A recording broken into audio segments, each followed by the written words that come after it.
Kasi, ang apo malayo pa na kasi.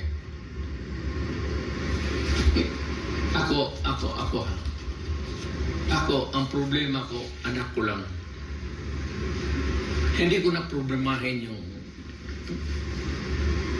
mga apo ko. Sa tatay na yan nila, pati nanay.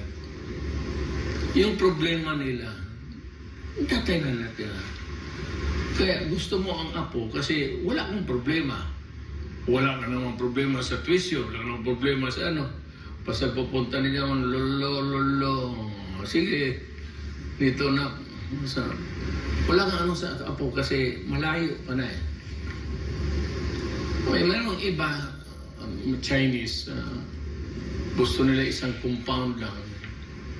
Pero ganun rin, medyo malayo pa na. Kaya, pagpahingin mo naman ako na kayong mga anak ko, andyan lang ako. Aralin ko kayo para matuto kayo maghanap buhay. Pagka may mga anak na kayo, mabuhay ninyo, pag-aralin nyo, kayo na naman ang inyo na yan. Yung aking apo, pang ano na yan, pang ligaya na lang yan.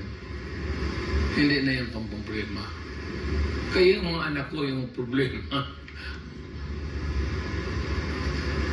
Pero sa awa ng Diyos, okay naman silang lahat. Kaya nga sabi ko yung dynasty, hindi ko talaga akalain. Alam mo, taga Davao, kaya mo taga Davao, kapag ano niya. Kasi yung, ang inano ko lang, ang ano ko dyan, yung anak ko. Si Congressman Porol,